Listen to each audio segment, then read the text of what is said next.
السلام عليكم، انا يوسف محمد وده فيديو جديد. في اقل وقت ممكن هعلمك اساسيات ال HTML وبرنامج الفيجوال سكريبت والفرق ما بين الفيجوال سكريبت واي برنامج انت ممكن تكتب عليه عادي جدا زي الوورد مثلا، والفرق ما بين ال HTML وال CSS والجافا سكريبت. هنبدا الاول بالفرق ما بين الفيجوال ستوديو والوورد مثلا.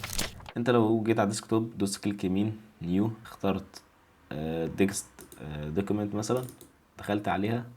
ده كود انا كنت كاتبه من قبل كده، هاخده كوبي هحطه هنا. لو خدت بالك هتلاقي الكلام هنا كله بنفس اللون، والبرنامج مش قادر يتعرف ايه الفرق ما بين كل عنصر والتاني. لكن الفيجوال ستوديو هو فاهم ان ده برنامج مخصص ان انت تكود عليه، فهو فاهم انت كل كلمة انت بتكتبها دي معناها ايه بالظبط. يعني مثلا التاجز، وهفهمك يعني ايه تاجز بعدين، التاجز كلها باللون الازرق وهكذا. فبس هو ده اهم فرق ما بين الفيجوال ستوديو واي برنامج تاني انت ممكن تكتب من عليه. انت بجد مش متخيل الالوان ديت هتفيدك ازاي لما تكتب كود طويل جدا. انت عينك هتتعب من، يعني تخيل لو كود كله باللون الابيض، فانت عينك هتتعب عشان تحاول تفهم انت ايه العنصر اللي انت باصص عليه بالظبط. اوكي، ايه هي اساسيات البرنامج؟ انت الاول بس انت هتخش تحمل البرنامج من على جوجل. على ما اتذكر هو برنامج مجاني، تمام، وتسطبه عادي جدا. اول ما تفتحه هيفتح لك الشاشه ديت، هتدوس كنترول ان عشان يفتح لك تاب جديده او فولدر او مشروع جديد تشتغل عليه او بروجكت جديد تشتغل عليه. هتدوس على سيلكت لانجويج، هيفتح لك القائمه ديت. هتختار لغه البرمجه اللي انت هتبرمج بيها. هنكتب مثلا HTML. ال HTML مش لغه برمجه، ولكن هنعديها دلوقتي ونقول عليها لغه برمجه، تمام.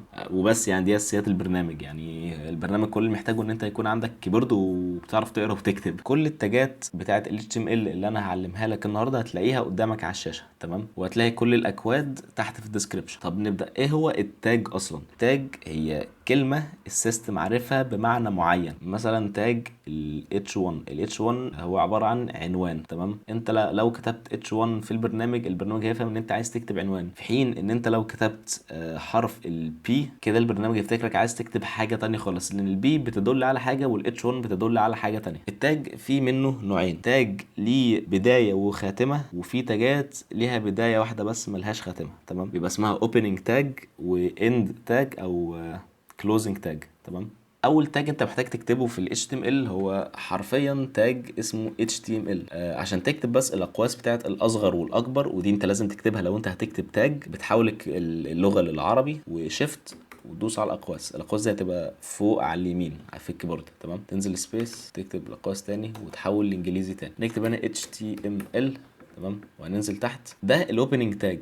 الكلوزنج تاج بيبقى شكله عامل ازاي؟ هو نفس الاسطمبه، بس قبل ما تكتب اسم التاج اللي هو مثلا HTML هتكتب قبليها سلاش، دي هتلاقيها تحت على اليمين في الكيبورد، تمام. تكتب HTML عادي جدا. ده كده اول حاجه. تاني تاج هو تاج الهيد. تاج الهيد هندخل فيه بتاع 3 تاجات.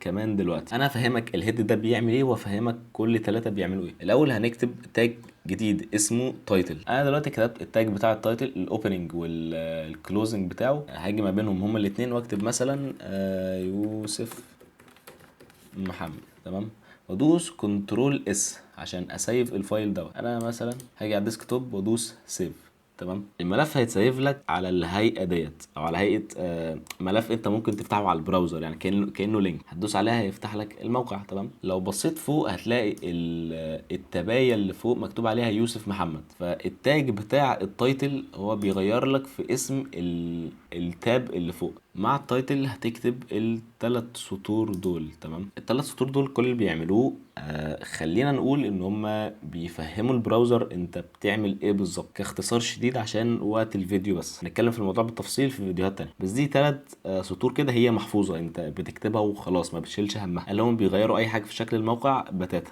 تمام. كده احنا خلصنا من تاج الهيد. ننزل تحت الهيد ونعمل تاج جديد اسمه بادي. دلوقتي انت لازم تفهم حاجه.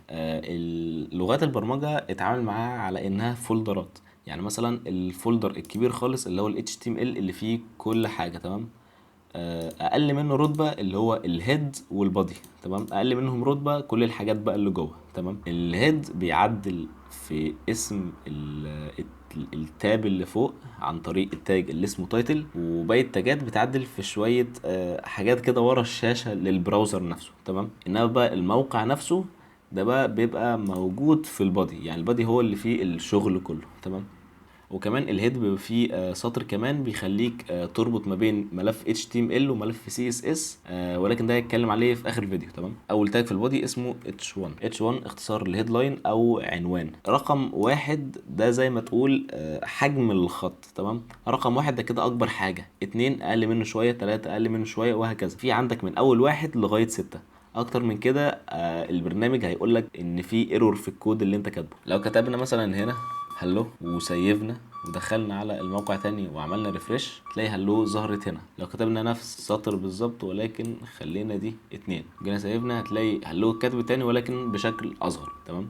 الكود اللي بعده اسمه بي. البي التقيل اختصار لكلمة باراجراف. انت مش عايز تكتب عنوان، انت عايز تكتب بس شوية كلام، انت بتتكلم على موضوع معين وعايز تكتبه خلاص، مش قصة يعني. ده بيبقى اسمه باراجراف والاختصار بتاعه في الكود بي. مثلا هكتب اي حاجة هنا، دوس كنترول اس، خش على البراوزر، ريفرش، هي اتكتبت هنا. دلوقتي هيجي دور اول تاج مش محتاج لتاج تاني يقفله، او اللي هو اسمه كلوزنج تاج او اند تاج. التاج اسمه بي ار. بي ار اختصار لبريك، او اللي هو انت بتكسر الكلام، او اللي هو من الاخر انتر، يعني انت بتنزل سطر لتحت. تيجي مثلا في الحته اللي انت عايز تبريك فيها، هتفتح تاج عادي جدا، تكتب جوه بي ار وبس، مش محتاج ان انت تعمل اي حاجه تانية، هو كده التاج خلص. هتدوس كنترول اس، تيجي هنا ترفرش، هتلاقي الجزء ده نزل سطر. التاجين اللي بعد كده هما مرتبطين ببعض جدا، هما شبه بعض. واحد اسمه يو ال وتاني اسمه ال اي.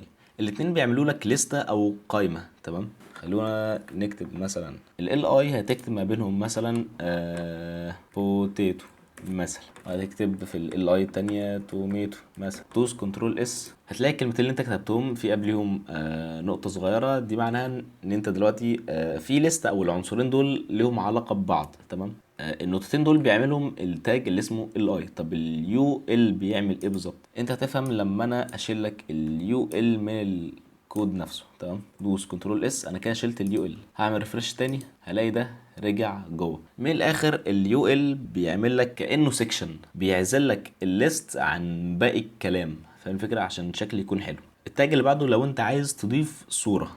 اوكي، ده الكود او السطر بتاع الايمج، او ان انت عايز تimporت صورة للموقع بتاعك. هتفتح الاقواس بتاعت اللي هو الاكبر والاصغر، تكتب img اختصارا للايمج، سورس او اللي هي src يساوي علامتين كوتيشن تاني. الكود كده لسه ما خلصش. تمام. انت هتيجي في الاول في السورس وتكتب، خلينا نقول الباث او موقع الصورة في جهازك. تمام. نتخيل ان الصورة اللي انت عايز تحطها في الموقع بتاعك هي مش على النت، هو مش لينك انت هتجيبه من على النت، هي الصورة اوريدي عندك على الجهاز. فتجيب الموقع بتاعها على جهازك ازاي عشان تكتبه هنا، عشان البرنامج يعرف يجيبها؟ اسهل طريقة ان انت تعمل كده وان انت تجيب الملف بتاع الكود اللي انت بتشتغل عليه وتحطه في نفس المكان اللي فيه الصورة اللي انت هتعمل لها امبورت. تمام. بعد كده في الخانة ديت هتكتب دوت سلاش. طب دلوقتي الملف اللي انت بتكود فيه موجود في حتة معينة في الجهاز، المكان المعين دوت فيه عناصر. كل العناصر ديت هتلاقيها مكتوب هنا اول ما تكتب دوت وسلاش. تمام. انت هتنزل هتدور مثلا على الصورة اللي انت عايزها، دي الصورة اللي انا عايزها اخترتها من القائمة ديت. هدوس كنترول اس، اخش هنا ريفرش. تمام، هي مش تظهر لان هي الصورة اصلا بيضة، فهنختار صورة تانية. اخترت صورة تانية، دوس ريفرش، الصورة ظهرت كده. الكود يكون جاهز. كلاس في الاول دي امسحها، ملهاش لازمة دلوقتي. الكود اللي بعده ازاي تضيف لينك للموقع بتاعك. ده الكود اللي انت هتضيف بيه اللينك. ايه href يساوي وعلامتين كوتيشن، جوه علامتين الكوتيشن هتكتب اللينك. تمام. فبيبقى فيه علامة هوم انت بتدوس عليها بتوديك للصفحة الرئيسية بتاعة الموقع. فانا هاخد اللينك المكتوب فوق دوت، هاخده كوبي واجي هنا احطه هنا في الاخر، تختم بيه الكلوزنج تاج. هنا بقى في حاجه، اللينك دوت هيتعرض لك على الشاشه ازاي بالظبط؟ انت ممكن تعرضه على هيئه كلمه، يعني مثلا لو كتبت هنا هوم هتجيلي كلمه هوم، لو دوست عليها هيوديني للصفحه الرئيسيه. تمام. اللي هو اصلا مفيش غيرها لحد دلوقتي. يعني ممكن ابدل كلمه هوم دي بصوره، زي مثلا الفيس، انت ما بتدوسش على كلمه اسمها هوم فهو بيوديك للصفحه الرئيسيه، انت بتدوس على علامه البيت فهو بيوديك على الصفحه الرئيسيه. فدي صوره انت دوست عليها. فتعمل حاجه زي دي ازاي؟ مثلا هناخد الصوره دي ننقلها هنا اهو، السطر اللي عملنا بيه امبورت للصوره هندخله جوه الاتشرف. تمام. احنا كده كتبنا الاوبننج تاج ودخلنا فيه اللينك اللي احنا عايزين نروح له. بعد كده الهيئه اللي هيظهر فيها اللينك دوت، سواء كلمه سواء صوره سواء اي حاجه، حاجه، وبعد كده قفلنا تاني. هندوس كنترول اس، نيجي على الموقع، كلمه راحت، لو دوست على الصوره هيوديني على الهوم. دي كانت اساسيات سريعه لل HTML. لو انت عايز تتعلم اي حاجه تانية دلوقتي هنجم في طريقتين. تمام، الطريقه الاولى وان انت تستنى باقي الفيديوهات اللي انا هنزلها، او ان انت تسرش. انا دلوقتي حطيتك على اول الطريق. انت بمجرد ان انت اتحطيت في النقطه ديت، انت بجد انت لو سرشت على جوجل على اي حاجه انت هتعرف تودي. فاهم الفكره؟ الموضوع بالنسبه لك هيبقى اسهل بكتير ان انت اتعلمت جزء من الاساسيات بتاعه ال HTML. في موقع اسمه تقريبا W3 Schools. تمام، ده هتخش عليه في HTML وفي CSS وفي جافا سكريبت، في كل حاجه تقريبا. سرش عليه هيجيب لك الكود وهيجيب لك استخدامه ومعنى كل حاجه ايه وبس. دلوقتي اخر جزء في الفيديو، ايه الفرق ما بين ال HTML وال CSS والجافا سكريبت. مثلا ده موقع ستيم، نتخيل ان ده برضو موقع ستيم. لو ستيم بال HTML بس هيبقى شكله عامل زي كده، لكن لو HTML و CSS هيبقى شكله عامل زي كده. تمام، طب الجافا سكريبت بيعمل ايه؟ مثلا انت شايف الماوس، انا وقفت على كلمه مثلا، لقيت في قائمه نزلت. تمام، انا لسه ما دوستش على حاجه، انا يا دوب بس وقفت بالماوس، لقيت في الموقع عمل اكشن نتيجه ان انا وقفت بالماوس على كلمه معينه. ده بيتعمل بالجافا سكريبت. يعني ال HTML بيبقى عباره عن اساسيات الموقع، ال CSS الاشكال الجماليه، الجافا سكريبت بيخلي الموقع عايش اكتر، خلينا نقول. وبس، ده كان نهاية الفيديو النهارده. اكتب لي في الكومنتات لو استفدت بأي حاجة، واعمل لايك وكومنت وشير. وبس، أنا يوسف وأشوفك الفيديو الجاي. ولا تسب